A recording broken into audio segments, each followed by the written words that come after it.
জুলাই সনদের অধীনে নির্বাচন চায় জামাত, গণপরিষদ নির্বাচন ও নতুন সংবিধানের দাবি এনসিপির। এখন প্রধান উপদেষ্টার সঙ্গে বৈঠকে বিএনপি। জুলাই চার্টার না করে নির্বাচনের ট্রেন ছেড়ে দেওয়াটা এক ধরনের ভুল সিদ্ধান্ত। আমরা চার্টারের পূর্ণ বাস্তবায়ন চাই এবং এই চার্টারের ভিত্তিতেই আগামী নির্বাচন হইতে হবে। একক ব্যক্তিকেন্দ্রিক যে স্বৈরতান্ত্রিক মনোভাব কিংবা কাঠামো গড়ে উঠছে সেটার স্থায়ী সমাধানের জন্য আমরা মনে করি আগামী নির্বাচনটি গণপরিষদ নির্বাচন অনুষ্ঠিত হয়ে এবং সেটা নতুন সংবিধান প্রণয়ন করবে। নানা শর্ত দিয়ে পরিকল্পিতভাবে ভোটে বাধা দিচ্ছে কিছু দল, মন্তব্য তারেক রহমানের। কোনো রাজনৈতিক দল নির্বাচনের মাধ্যমে জনগণের অধিকার প্রতিষ্ঠার পরিবর্তে দলীয় স্বার্থ চরিতার্থ করার জন্য নানা শর্ত আরোপ করছে, পরিকল্পিত উপায়ে বাধার সৃষ্টি অপচেষ্টা করছে। দেখছিলেন প্রধান শিরোনাম। রাতের সময় সঙ্গে আছি আমি গোলাম রাব্বি এবং আমি আফরোজা মৌটুসী। এবার অন্যান্য শীর্ষ সংবাদ। ডাকসুর ফরহাদের প্রার্থিতার বিরুদ্ধে রিট, শিবিরের বিরুদ্ধে আচরণবিধি লঙ্ঘনের অভিযোগ। নবীনদের ডাকসু ভোটার তালিকায় অন্তর্ভুক্তির দাবিতে ছাত্র দলের বিক্ষোভ। গণ অধিকার সভাপতি নূরের শারীরিক অবস্থার উন্নতি, ফোন করে খোঁজ নিলেন রাষ্ট্রপতি। হামলাকারীদের খুঁজতে হচ্ছে শক্তিশালী কমিটি, জানালেন উপদেষ্টা আসিফ মাহমুদ। এবং মার্কিন শুল্ক চাপে নয়াদিল্লি বেইজিং নতুন রসায়ন, শি মোদি বৈঠকে সম্পর্ক জোরদারের প্রতিশ্রুতি। টানাপোড়েনের মধ্যে ট্রাম্পের ভারত সফর বাতিলের খবর।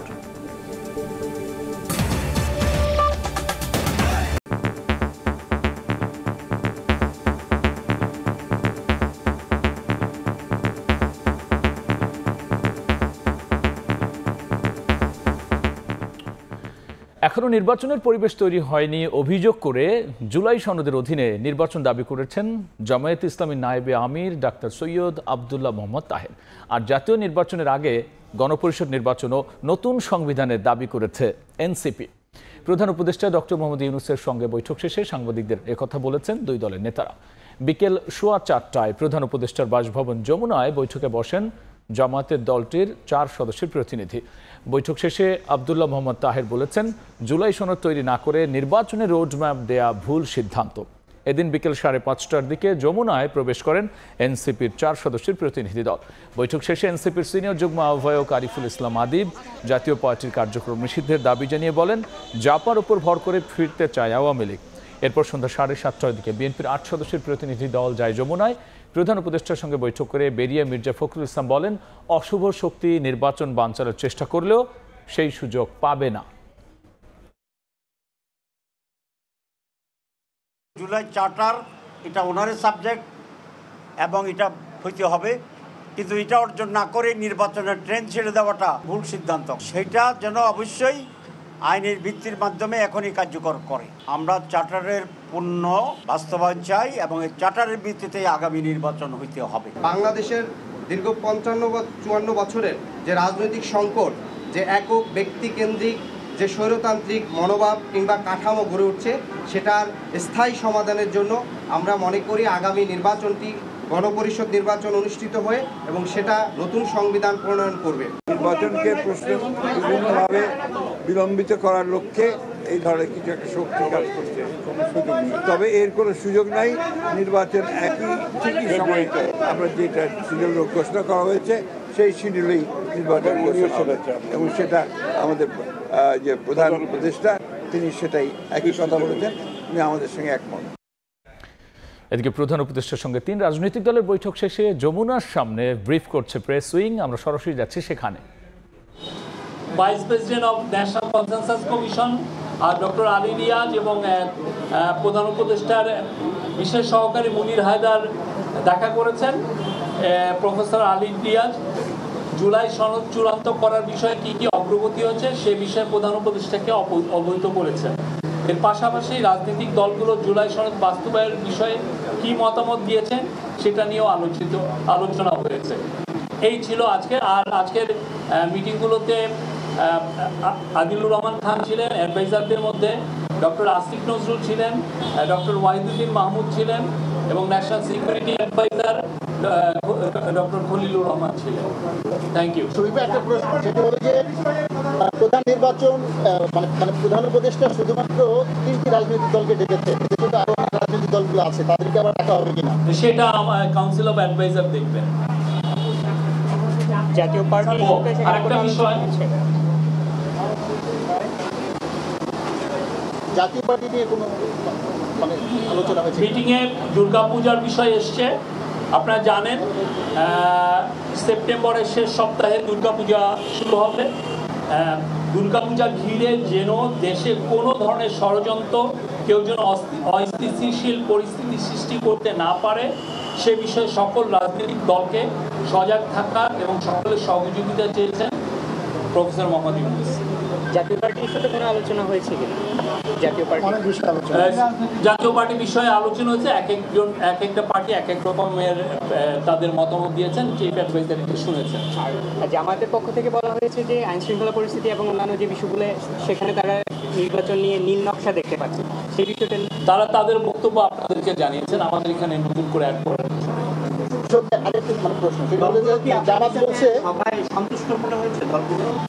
খুবই সৌহার্দ্যপূর্ণ পরিবেশে খুবই আন্তরিক মিটিং হয়েছে। আমি বলবো যে আপনারা জানেন গত 13 মাস এই গভর্নমেন্ট যে দায়িত্ব গ্রহণ করার পরে আমরা চলমান একটা ডায়ালগ আছে, প্রত্যেকটা পার্টির সাথেই আমাদের খুবই ভালো আলোচনা হচ্ছে এবং আজকের যে 3টা পার্টির সাথে যে আলোচনা হলো খুবই বলবো যে সৌহার্দ্যপূর্ণ ফ্রেন্ডলি পরিবেশে হয়েছে এবং অনেক গুণ ধরে আলোচনা হয়েছে। জামাতের পক্ষ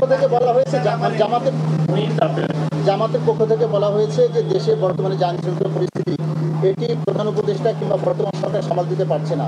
জাতীয় নির্বাচন একটি বড় বিষয়, সেই বিষয়টা সামাল দেওয়ার সক্ষমতা এই সরকারের আছে কিনা, এই বিষয়ে আপনারা কি বলবেন? এই বিষয়ে আমরা তো কাজ করছি এবং আমরা প্রধান উপদেষ্টা বলেছেন যে খুবই নির্বাচন সুষ্ঠু, ফেয়ার, পিসফুল এবং ফেস্টিভ হবে, উৎসব মুখর পরিবেশ হবে এবং উনি বারবার বলেছেন এটা বাংলাদেশের ইতিহাসে one of the best election হবে।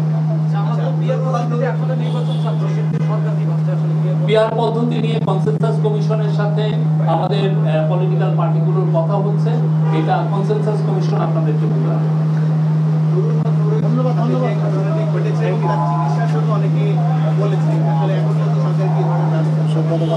গতকালকে আমরা এটা নিয়ে একটা বড় প্রেস রিলিজ দিয়েছি। আমরা বলেছি তার যদি প্রয়োজন হয় সেক্ষেত্রে বিদেশেও পাঠানো হতে পারে, এটা আমরা কালকে জানিয়েছি। উনি ঢাকা মেডিকেল কলেজ হসপিটালে চিকিৎসাধীন আছেন, সেখানে একটা স্পেশাল মেডিকেল বোর্ড গঠন করা হয়েছে, তারাই জানাবেন যে তার কি মেডিকেল অ্যাটেনশন দরকার। চট্টগ্রাম বিশ্ববিদ্যালয়ে গ্রামবাসীর সাথে শিক্ষার্থীদের যে সংঘর্ষ, চট্টগ্রাম বিশ্ববিদ্যালয়ে যে আজকে দিনব্যাপী যে সংঘর্ষ চলছে, এই বিষয়ে কোনো ধরনের উদ্বেগ আছে কিনা আপনার বা এই বিষয়ে? সেখানে স্থানীয় সরকার, স্থানীয় ডিসি, এসপি তারা এটা নিয়ে কাজ করছেন এবং এটা স্থানীয় প্রশাসন, তারপরে চিরাং ইউনিভার্সিটি কর্তৃপক্ষ সবাই নিয়ে এটা নিয়ে কথাবার্তা বলছেন। আমরা আশা করছি যে এটা আজকে রাতের মধ্যে এটা নিয়ে আর ভালো একটা মিটিং হবে।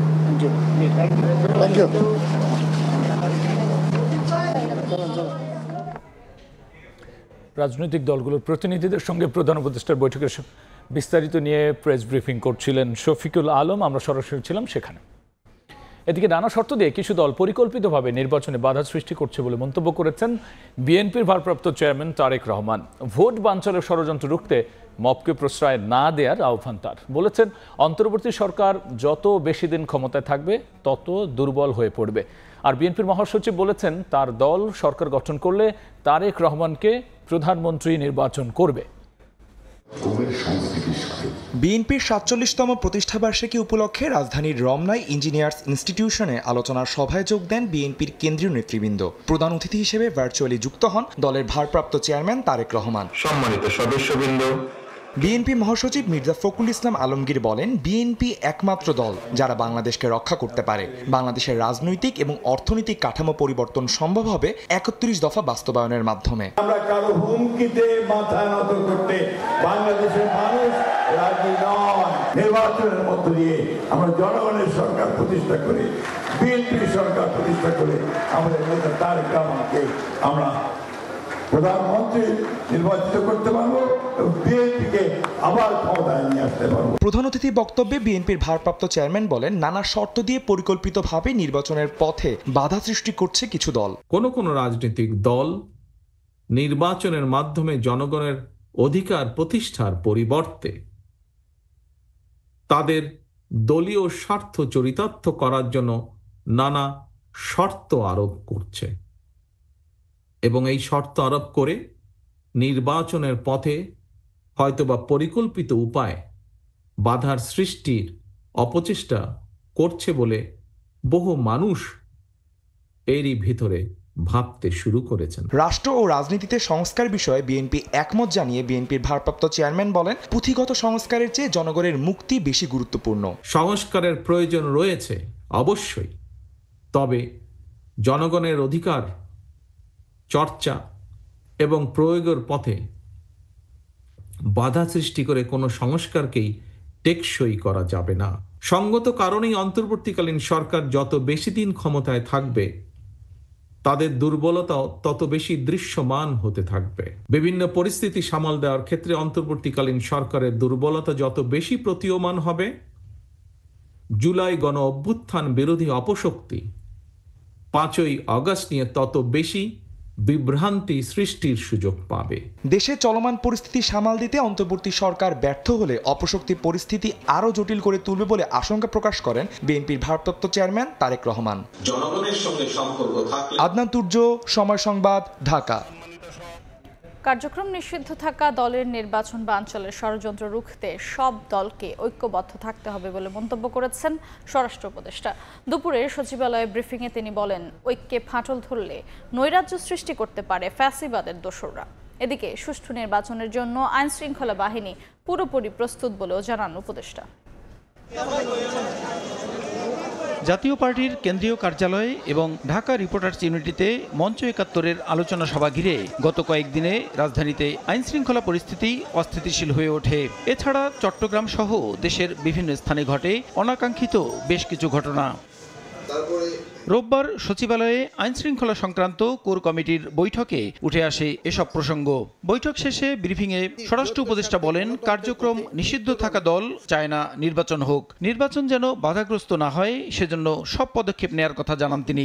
যে পার্টিটার কার্যকলাপ নেই তারা তো চাবি নির্বাচনটা ভঙ্গ করার জন্য, এদেরও একটা সংখ্যা তো রয়ে গেছে।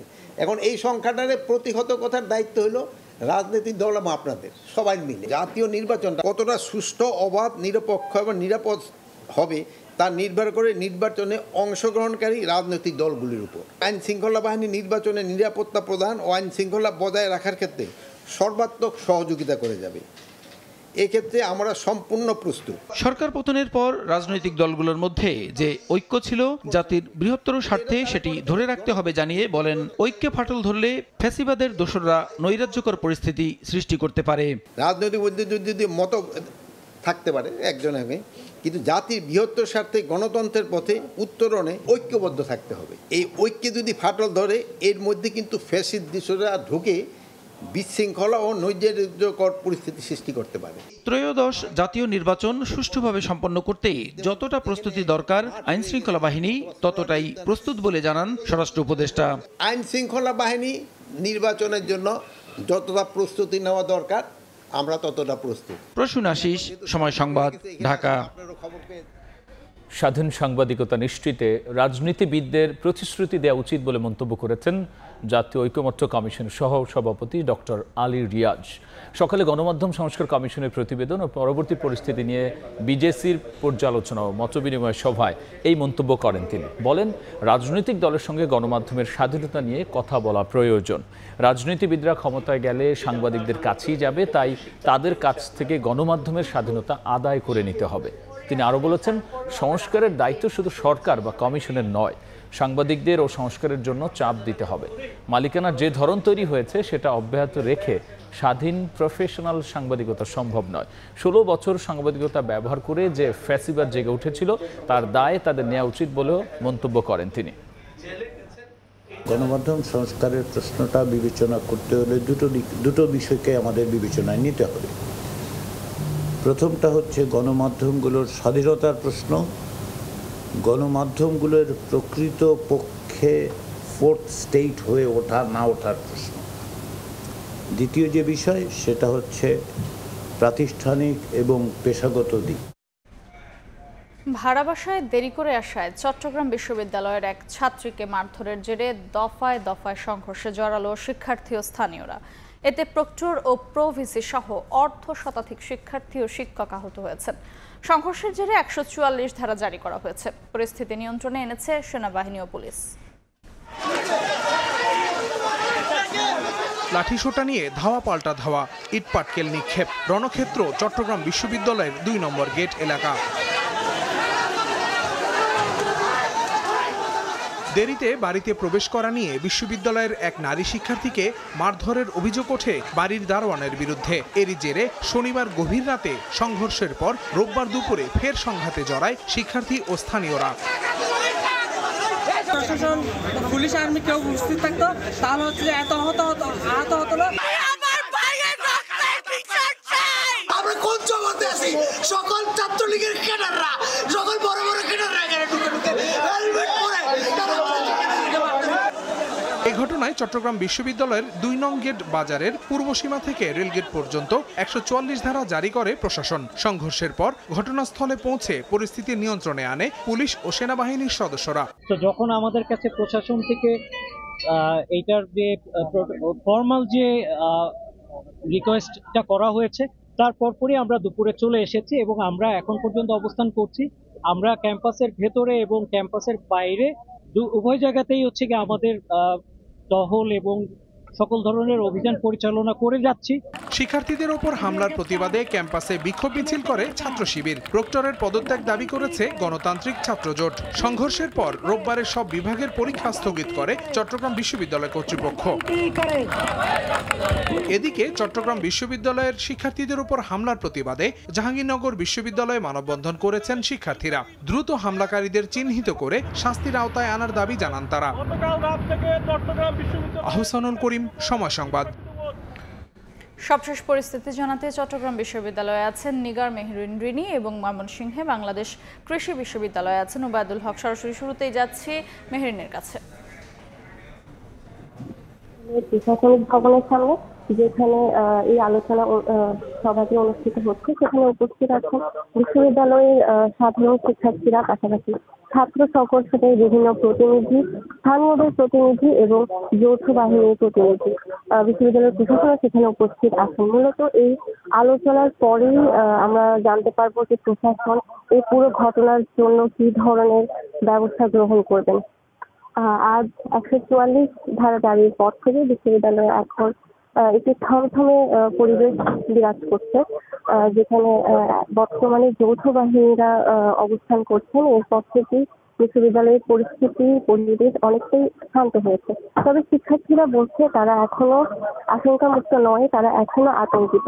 এবং আমরা দেখেছি সন্ধ্যা নাগাদ বিশ্ববিদ্যালয়ের 2 নং গেট এলাকা, যেখানে মূলত এই সংঘর্ষের ঘটনাটি ঘটে, শিক্ষার্থীদের উপর হামলা। এবং আমরা দেখেছি সন্ধ্যা নাগাদ বিশ্ববিদ্যালয়ের 2 নং গেট এলাকা, যেখানে মূলত এই সংঘর্ষের ঘটনাটি ঘটে, শিক্ষার্থীদের উপর হামলা হয়। সেখান থেকে শিক্ষার্থীরা, তারা যে বাসা ভাড়া থাকতেন, সেখান থেকে শিক্ষার্থীরা নিরাপদে ওই স্থান ত্যাগ করে নিরাপদ স্থানে চলে যায়। এবং শিক্ষার্থীরা বলছেন যে আইন শৃঙ্খলা বাহিনী আদৌ তাদেরকে কতটুকু নিরাপত্তা দিতে পারবে সেটা নিয়ে তারা সন্দিহান। তাদের অভিযোগ সকাল 11:30 থেকে এই সমস্যার সৃষ্টি হলেও বিকেল 4টা নাগাদ আসলে আইন শৃঙ্খলা বাহিনীর কেউই এখানে উপস্থিত হয়নি।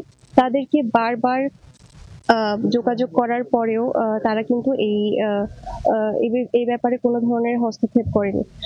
এই ছিল চট্টগ্রাম বিশ্ববিদ্যালয় থেকে আমার কাছে ঘটনার সর্বশেষ। এই মুহূর্তে ময়মনসিংহ কৃষি বিশ্ববিদ্যালয়ে আছে আমাদের সহকর্মী ওবায়দুল, আমরা সেখানে যোগ দিচ্ছি। আজকে সন্ধ্যা 7:30টায় একটি বাংলাদেশ কৃষি বিশ্ববিদ্যালয়ের যারা আন্দোলনরত শিক্ষার্থী ছিলেন তাদের উপর বহিরাগতদের হামলার ঘটনা ঘটেছে। আমরা যেটি দেখেছি এই সন্ধ্যা 7:30 বিসি বাংলোর সামনে একটি অটোরিকশা থেকে কিছু লাঠি সোঁটা নিয়ে নদীর পাড় থেকে বহিরাগতরা এই ক্যাম্পাসে প্রবেশ করে এবং দৌড়ে তারা প্রবেশ করে এবং আতঙ্ক সৃষ্টি করে ককটেল বিস্ফোরণ ঘটিয়ে এবং শিক্ষার্থী যারা আন্দোলনরত শিক্ষার্থী যারা রয়েছেন কম্বাইন্ড ডিগ্রির দাবিতে যারা আন্দোলন করছিলেন তাদের ওপর ন্যাক্কারজনক হামলা চালিয়েছে এবং এই সময় ছবি ধারণের সময় বেশ কিছু সাংবাদিকের ওপর কিন্তু হামলা চালানো হয়, মারধর করা হয় এবং আমরা দেখেছি এখানে নারী শিক্ষার্থীদের উপরেও হামলা চালানো হয়। বেশ কয়েকজন আহত হয়েছে, তাদেরকে এখান থেকে নেওয়া হয়েছে চিকিৎসার জন্য এবং আমরা যেটি দেখেছি যে মূলত তারা ছাত্রলীগের আস্তানা ভেঙে দাও, গুড়িয়ে দাও এমন স্লোগান নিয়ে আসলে বহিরাগত যারা ছিলেন তারা হুট করেই আসলে এই ক্যাম্পাসে প্রবেশ করে এবং যারা অবরুদ্ধ ছিলেন বিশেষ শিক্ষক তাদেরকে এখান থেকে বের করেন এবং আমরা দেখেছি যে শিক্ষকরাও এই ছাত্রদের উপরে মারধর করেছে এবং সম্পূর্ণ ঘটনাটি ঘটেছে পুরোপুরি প্রশাসনের উপস্থিতিতে। জেলা প্রশাসন এবং জেলা পুলিশ এখানে তারা ঠায় দাঁড়িয়েছিলেন, আসলে তাদের কোনো ধরনের পদক্ষেপ নিতে দেখেননি শিক্ষার্থীরা এমন অভিযোগ করছেন। তারা বলছেন যে ভিসি এবং শিক্ষকদের মোবাইলে আসলে বহিরাগতদের এনে এখানে হামলার ঘটনা ঘটানো হয়েছে। তো এই ছিল বাংলাদেশ কৃষি বিশ্ববিদ্যালয় থেকে আমার কাছে থাকা সবশেষ খবরাখবর। সরাসরি যুক্ত ছিলাম বাংলাদেশ কৃষি বিশ্ববিদ্যালয় ও চট্টগ্রাম বিশ্ববিদ্যালয়। রাতের সময়ে আরও থাকছে।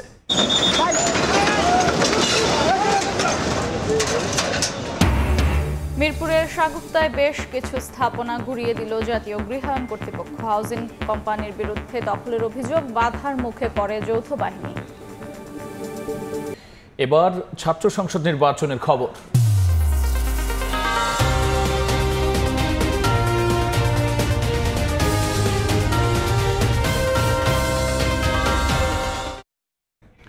ডাকসু নির্বাচনে ছাত্র শিবির সমর্থিত প্যানেলের জিএস পদপ্রার্থী এস এম ফরহাদের প্রার্থীদের বৈধতা চ্যালেঞ্জ করে রিটের শুনানি হবে মঙ্গলবার।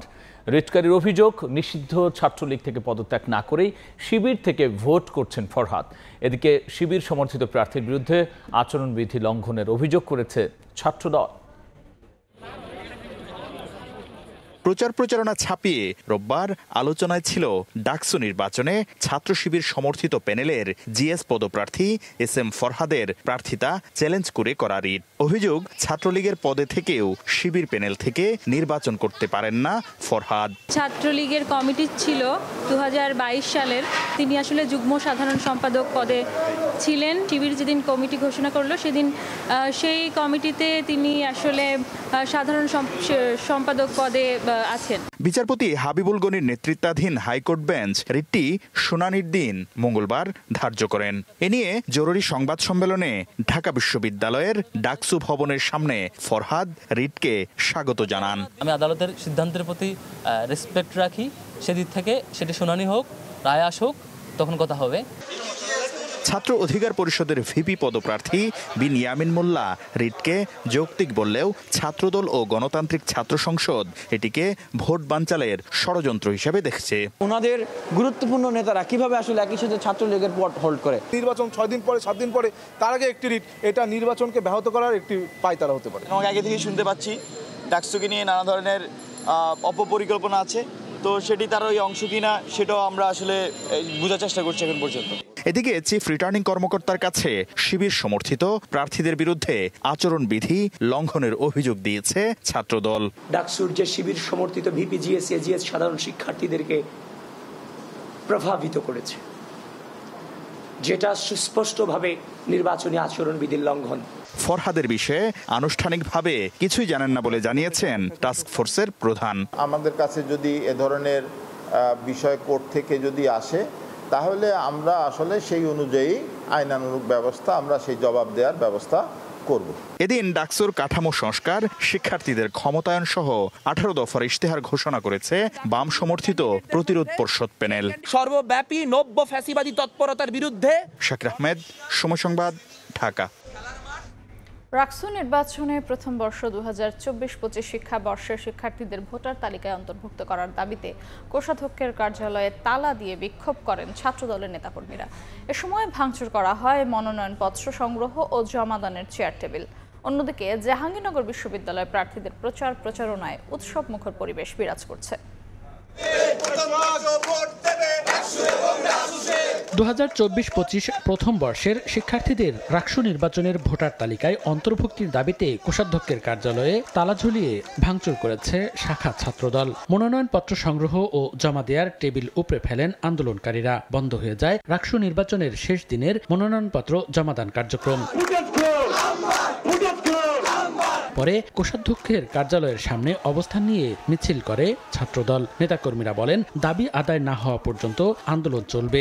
ডাকসুতে কিন্তু ফার্স্ট ইয়ার ভোট দিচ্ছে, এমনকি প্রার্থিতাও করছে, সেখানে রাকসুতে প্রথম বর্ষ কেন ভোট দিতে পারবে না? পরে বৈষম্য বিরোধী আন্দোলনের সাবেক সমন্বয়করা এসে তালা ভেঙে দিলে পুনরায় শুরু হয় মনোনয়নপত্র সংগ্রহ ও জমাদান কার্যক্রম। কোন রাজনৈতিক সংগঠন এই বিশ্ববিদ্যালয়কে জিম্মি করার চেষ্টা করলে আমরা সাধারণ শিক্ষার্থী তা মেনে নেব না।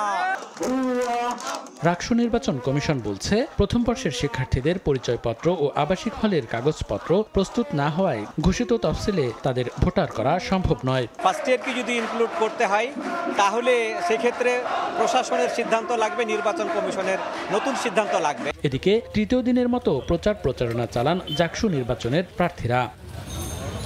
29 আগস্ট থেকে শুরু হওয়া জাকসু নির্বাচনের প্রচারণা শেষ হবে 9 সেপ্টেম্বর। আগামী 11 সেপ্টেম্বর জাকসু নির্বাচন অনুষ্ঠিত হওয়ার কথা রয়েছে।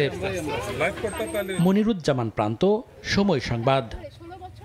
গণ অধিকার পরিষদের সভাপতি নুরুল হক নূরের শারীরিক অবস্থা উন্নতির দিকে ঢাকা মেডিকেল কলেজ হাসপাতালের পরিচালক জানিয়েছেন, দ্রুত তাকে আইসিইউ থেকে বেডে নেওয়া হবে। এদিকে শক্তিশালী কমিটির মাধ্যমে হামলাকারীদের খুঁজে বের করা হবে বলে জানিয়েছেন উপদেষ্টা আসিফ মাহমুদ। নূরকে ফোন করে খোঁজ নিয়েছেন রাষ্ট্রপতি। ঢাকা মেডিকেল কলেজ হাসপাতালে চিকিৎসাধীন গণ অধিকার পরিষদের সভাপতি নুরুল হক নূরের শারীরিক অবস্থা উন্নতির দিকে। ধীরে ধীরে কথা বলতে ও বুঝতে পারছেন তিনি।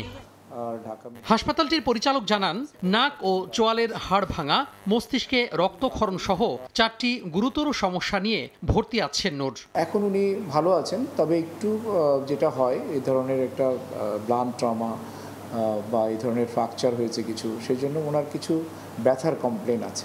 দেশবাসীর কাছে নূরের সুস্থতার জন্য দোয়া চান স্ত্রী মারিয়া। আর হামলাকারীদের চিহ্নিত করে শাস্তি দাবি করেন গণ অধিকারের সাধারণ সম্পাদক। যারা দোষী তাদেরকে যেন অতি দ্রুত আইনের আওতায় আনা হয়। সেনা প্রধানের কাছে আহ্বান জানিয়েছি, আপনি যদি এই ঘটনার দায় না নিতে চান তাহলে এই ঘটনার সাথে সম্পৃক্ত যারা তাদের বিরুদ্ধে অবশ্যই সেনা আইনে ব্যবস্থা গ্রহণ করতে হবে। নূরকে দেখতে হাসপাতালে আসেন বিএনপির সিনিয়র যুগ্ম মহাসচিব রুহুল কবির রিজভী। এ সময় তিনি সাংবাদিকদের জানান, পরিকল্পিতভাবে নূরের ওপর হামলা করা হয়েছে। এছাড়া হাসপাতালে আসেন অন্তর্বর্তী সরকারের 2 উপদেষ্টা। একটি শক্তিশালী কমিটির মাধ্যমে নূরের ওপর হামলাকারীদের খুঁজে বের করা হবে বলে জানান আসিফ মাহমুদ, সজীব ভুঁইয়া। পূর্ব পরিকল্পিত একটি বিষয়, উদ্দেশ্য ছিল একেবারে মেরে ফেলার। আমরা এটা মনে করি না শান্তিপূর্ণ অবস্থায় সে যত বড়ই অপরাধী হোক তার উপর আক্রমণ করা। কোন কোন ইনস্টিটিউশন রাষ্ট্রের কাঠামোর মধ্যে থেকেও বিভিন্ন রাজনৈতিক দল এবং ফ্যাসিবাদী শক্তিকে এখনও সার্ভ করে যাচ্ছে, সেটা সরকার খতিয়ে দেখবে। শক্তিশালী তদন্ত কমিটি করার মাধ্যমে যারা এর সাথে জড়িত তাদেরকে শাস্তির আওতায় নিয়ে আসার। এদিকে নূরকে ফোন করে চিকিৎসার খোঁজ খবর নিয়েছেন রাষ্ট্রপতি মোহাম্মদ শাহাবুদ্দিন। তোহা খান তামিম, সময় সংবাদ, ঢাকা। রাতের সময়ে আরও থাকছে। দ্বিতীয় টি-20তে কাল নেদারল্যান্ডসের মুখোমুখি হবে বাংলাদেশ। দলের পারফরমেন্সে সন্তুষ্ট কোচ সালাউদ্দিন। পরের ম্যাচেও জয়ের ধারা অব্যাহত রাখার লক্ষ্য। দেশে একদিনে 9 খুন। নেত্রকোনায় জমি নিয়ে সংঘর্ষে প্রাণ গেল 2 জনের। কুমিল্লায় উদ্ধার হয়েছে মা মেয়ের লাশ। যশোরে খুন হয়েছেন আওয়ামী লীগ নেতা। এছাড়া 4 জেলায় নিহত হয়েছেন আরও 4 জন।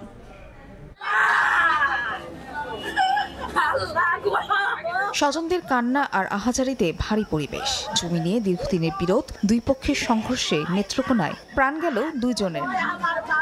দীর্ঘদিন ধরে সদর উপজেলার জামাটি গ্রামে জমি ও অর্থ লেনদেন নিয়ে বিরোধ চলছিল সাবেক ইউপি সদস্য দোজাহান ও রফিকের মধ্যে। শনিবার রাতে গ্রামের বাড়িতে ফিরছিলেন দোজাহান। এই সময় তার উপর হামলা চালায় প্রতিপক্ষ রফিক ও তার সমর্থকরা। খবর পেয়ে দোজাহানের সমর্থকরাও পাল্টা হামলা চালায়। এতে প্রাণ হারান দোজাহান ও নূর মোহাম্মদ নামে 2 জন। আহত হয়েছেন আরও 3 জন। পরে তাদের উদ্ধার করে প্রথমে সদর হাসপাতাল ও পরে উন্নত চিকিৎসার জন্য ময়মনসিংহ মেডিকেলে ভর্তি করা হয়। রাস্তার মাঝে আক্রমণ করিয়া ওরা ফোনটা থামায়, আমার বাইরে ফোনটারও কুবাইছে, কুবাইয়া পুষ্কুনি মাঝে ফেলায়। এলাকায় আধিপত্য বিস্তারকে কেন্দ্র করে তাদের মূলত ঘটনার সূত্রপাত। পরবর্তীতে আমরা এখানে এসে আসলে পুরুষ কাউকে পাইনি। আমরা 3 জন মহিলাকে প্রাথমিকভাবে তাদেরকে জিজ্ঞাসাবাদের জন্য আটক করেছি। এদিকে কুমিল্লায় মা মেয়ের লাশ উদ্ধার হয়েছে। এই ঘটনায় নিহতের ছেলে ও তার স্ত্রীকে আটক করা হয়েছে। মৃত্যুর কারণ জানতে মাঠে পুলিশ। আমরা তার শরীরে কোনো আঘাতের চিহ্ন পাইনি, তবে ইন্টারনাল কোনো কিছু আছে কিনা এটার জন্য আমরা আলামত সংগ্রহ করেছি। এদিকে চট্টগ্রামের বায়াজিতে ফুটপাতে ব্যবসা নিয়ে দ্বন্দ্বের জেরে প্রতিপক্ষের ছুরিকাঘাতে মারা যান আব্দুল্লাহ আল মনির পিন্টু নামে এক যুবক। ঘটনায় জড়িতদের শনাক্তের চেষ্টা চলছে বলে জানিয়েছে পুলিশ। নাটোরে চোর সন্দেহে গণপিটুনিতে এক ব্যক্তির মৃত্যু হয়েছে। এছাড়া যশোরে মনিরামপুরে আশরাফুল ইসলাম নামে ওয়ার্ড আওয়ামী লীগের এক নেতাকে হত্যা করেছে দুর্বৃত্তরা। পিরোজপুরে ভান্ডারিয়ায় গৃহবধূকে কুপিয়ে হত্যা করা হয়েছে। ফাহরিয়া ফারজানা, সময় সংবাদ। এবার আবহাওয়ার খবর।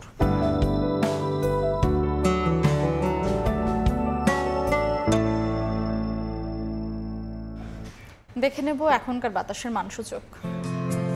বায়ুমান বিষয়ক সংস্থা IQAir এর সূচক অনুযায়ী বাংলাদেশে এখনকার বাতাসের মান: ঢাকা বিভাগের বায়ুর মান 152, যা সহনীয়। বাতাসের আর্দ্রতা 63%। চট্টগ্রাম বিভাগে বায়ুর মান 61, এটিও সন্তোষজনক। বাতাসের আর্দ্রতা 84। রাজশাহী বিভাগে বায়ুর মান 66, যা সন্তোষজনক। আর্দ্রতা 73। সিলেট বিভাগে বায়ুর মান 77, এটি সন্তোষজনক। বাতাসের আর্দ্রতা 72%। খুলনা বিভাগের বায়ুর মান 68, যা সন্তোষজনক। বাতাসের আর্দ্রতা 74। বরিশাল বিভাগে বায়ুর মান 62, এটিও সন্তোষজনক। আর্দ্রতা 74। রংপুর বিভাগে বায়ুর মান 64, যা সন্তোষজনক। বাতাসের আর্দ্রতা 70। ময়মনসিংহ বিভাগের বায়ুর মান 64, এটিও সন্তোষজনক। বাতাসের আর্দ্রতা 73%। সারা দেশে বায়ুর মান সবচেয়ে ভালো চট্টগ্রামে 61 আর সবচেয়ে খারাপ ঢাকাতে 152। দেশের বাইরের খবর। মার্কিন শুল্ক চাপে নয়াদিল্লি বেইজিং এর সম্পর্কে নাটকীয় মোড়। 7 বছর পর চীন সফরে গেলেন ভারতীয় প্রধানমন্ত্রী নরেন্দ্র মোদী। এসসিও সম্মেলনে অংশ নিলেও সেখানে চীনা প্রেসিডেন্ট শি জিনপিং এর সঙ্গে বৈঠক করেন নরেন্দ্র মোদী। এতে দুই দেশের বাণিজ্যিক ও রাজনৈতিক সম্পর্ক উন্নয়নের বিষয় নিয়ে আলোচনা হয় বলে জানিয়েছে ভারতীয় গণমাধ্যম। এদিকে ভারতের সঙ্গে টানাপোড়েনের মধ্যেই ডোনাল্ড ট্রাম্পের ভারত সফর বাতিলের খবর প্রকাশ করেছে নিউ ইয়র্ক টাইমস। একসময়ের ঘনিষ্ঠ বন্ধু মার্কিন প্রেসিডেন্ট ডোনাল্ড ট্রাম্পের সঙ্গে বাণিজ্য ও পাকিস্তান ইস্যুতে সম্পর্কে দূরত্ব তৈরি হওয়ায় নতুন মিত্রের সন্ধানে বেরিয়েছেন ভারতের প্রধানমন্ত্রী নরেন্দ্র মোদী। গালওয়ান উপত্যকায় ভারত চীন সেনা সংঘর্ষের 7 বছর পর প্রথমবার দেশটি সফরে গেছেন ভারতের প্রধানমন্ত্রী। রোববার বৈঠক করেছেন চীনা প্রেসিডেন্ট শি জিনপিং এর সঙ্গে। ভারতীয় সংবাদ মাধ্যম এনডিটিভির খবরে বলা হয়েছে, নরেন্দ্র মোদী চীনা প্রেসিডেন্টের সঙ্গে বৈঠকে পারস্পরিক বিশ্বাস, সম্মান এবং সংবেদনশীলতার ভিত্তিতে দুই দেশের সম্পর্ক এগিয়ে নেয়ার কথা বলেছেন। চীনের তিয়ানজিনে শুরু হওয়া সাংহাই কোঅপারেশন অর্গানাইজেশন এসসিওর সম্মেলনের ফাঁকে শির সঙ্গে সাক্ষাৎকারে মোদী আরও বলেন, সীমান্ত ইস্যুতে দুই দেশ নতুন করে ভাবার পর শান্তি ও স্থিতিশীলতার পরিবেশ সৃষ্টি হয়েছে। ভারত ও চীনের জন্য বন্ধু ও ভালো প্রতিবেশী হওয়া গুরুত্বপূর্ণ বলে জানান চীনা প্রেসিডেন্ট। শি জিনপিং এর আমন্ত্রণে এসসিও সম্মেলনে যোগ দিয়েছেন রুশ প্রেসিডেন্ট ভ্লাদিমির পুতিন, পাকিস্তানের প্রধানমন্ত্রী শাহবাজ শরীফ সহ আরও প্রায় 20টি দেশের নেতারা। সোমবার পর্যন্ত চলবে শীর্ষ সম্মেলন। এদিকে ভারতের প্রধানমন্ত্রী নরেন্দ্র মোদীর সঙ্গে সম্পর্কের অবনতি হওয়ায় নয়াদিল্লিতে অনুষ্ঠিত হতে যাওয়া কোয়াড সম্মেলনে অংশ নিচ্ছেন না মার্কিন প্রেসিডেন্ট। এক প্রতিবেদনে এমন দাবি করেছে নিউ ইয়র্ক টাইমস। প্রতিবেদনে বলা হয়, দুই নেতার সম্পর্ক অবনতি হয় শুল্ক আরোপ ও পাকিস্তান নিয়ে ট্রাম্পের বিতর্কিত দাবির কারণে। ফারহাদ চৌধুরী, সময় সংবাদ।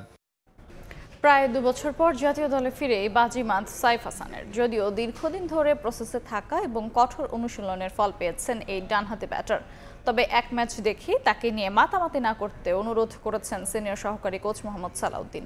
সোমবার সন্ধ্যা 6টায় দ্বিতীয় টি-20তে নেদারল্যান্ডসের মুখোমুখি হবে টাইগাররা। নওশাদ আহমেদ চৌধুরীর ক্যামেরায় তামিম হোসেনের রিপোর্ট। শামীমের অসুস্থতায় জায়গা মিলেছে একাদশে। সুযোগটা বেশ ভালোই কাজে লাগিয়েছেন লম্বা সময় পর আন্তর্জাতিক সার্কিটে ফেরা সাইফ হাসান। ব্যাটিং বোলিং দুই ডিপার্টমেন্টই ছিলেন দুর্দান্ত। তার এমন পারফরমেন্সের পর দলে জায়গা পাওয়াটা যে হবে কঠিন সেটা ভালোই বুঝছেন শামীম পাটোয়ারি। তাই ঐচ্ছিক অনুশীলনেও মাঠে ঘাম ঝরালেন এই বাঁহাতি ব্যাটার। একাদশে সুযোগের অপেক্ষায় থাকা সোহান সাইফুদ্দিনও এদিন লম্বা সময় কাটিয়েছেন নেটে। জুলিয়ান উড, ফিল সিমন্স আর সালাউদ্দিন চেষ্টা করেছেন তাদের আরো পরিণত করতে। সিনিয়র সহকারী কোচের মতে দলের মধ্যে এমন প্রতিযোগিতা দেশের ক্রিকেটে দিচ্ছে ভালো বার্তা। যদি কেউ পারফর্ম করে সেটা আসলে টিমের ভিতরে একটা হেলদি কম্পিটিশন আসবে, সেটা টিমের জন্য অনেক ভালো ফল নিয়ে আসবে। আমাদের যত যারা সাইড লাইনে বসে থাকে তারা যত পারফর্মার হবে সেটা টিমের ভিতরে কিন্তু অনেক ইম্প্যাক্ট করবে। প্রথম ম্যাচে সাইফ হাসানের পারফরমেন্স এখন আলোচনায়। দীর্ঘদিন পর ফেরা এই ব্যাটার সবার কাছ থেকেই পেয়েছেন প্রশংসা, তবে এখনই তাকে নিয়ে মাতামাতির পক্ষে নন সালাউদ্দিন। কাউকে খুব তাড়াতাড়ি আকাশে তুলে ফেলেন না, কাউকে আবার তাড়াতাড়ি নিজে নামায় দিন। ভালো খেলেছে, কামব্যাক করেছে, যে এটা আসলে স্ট্রং মেন্টালিটির একটা পরিচয়। এশিয়া কাপের আগে এই নেদারল্যান্ড সিরিজ বাংলাদেশের সামনে প্রস্তুতির শেষ মঞ্চ। ডিউ ফ্যাক্টরের কারণে প্রথম ম্যাচে ব্যাটিং বোলিং দুই ডিপার্টমেন্টই নিতে হয়েছে চ্যালেঞ্জ। এশিয়া কাপে আবুধাবির কন্ডিশনও হতে পারে এমন, তাই বড় আসরের আগে শিষ্যদের প্রস্তুতিতে সন্তুষ্ট সালাউদ্দিন। খুব বেশি গ্যাপ পাই না, ছেলেদের পার্সোনাল স্কিল ডেভেলপ করার আসলে সুযোগ পাই না। এবার যেহেতু পেয়েছি এটা আমাদের জন্য ভালো দিক হবে। পঞ্চপাণ্ডবের বিদায়, এরপর নানা চড়াই উতরাই পেরিয়ে একটা ভারসাম্যপূর্ণ দলে পরিণত হচ্ছে বাংলাদেশ। নিজেদের মধ্যেই হচ্ছে ইতিবাচক প্রতিযোগিতা। এশিয়া কাপের আগে যা দিচ্ছে ভালো বার্তা, আর সেই বার্তায় আরো শক্তি যোগাতে দ্বিতীয় টি-20তেই নিশ্চিত করা যায় নেদারল্যান্ড সিরিজের শিরোপা। সিলেট আন্তর্জাতিক ক্রিকেট স্টেডিয়াম থেকে তামিম হোসেন, সময় সংবাদ। এ পর্যায়ে শীর্ষ সংবাদ জানিয়ে দিচ্ছি আরেকবার। জুলাই সনদের অধীনে ভোট চায় জামাত, গণপরিষদ নির্বাচন দাবি এনসিপির। নির্বাচন পেছানোর সুযোগ নেই বলছে বিএনপি, বিকল্প ভাবলে বিপজ্জনক হবে ব্রিফিং এ প্রেস উইং। নানা শর্ত দিয়ে পরিকল্পিতভাবে নির্বাচনে বাধা দিচ্ছে কিছু দল, মন্তব্য তারেক রহমানের। অন্তর্বর্তী সরকার যত বেশি দিন ক্ষমতায় থাকবে তত দুর্বল হয়ে পড়বে।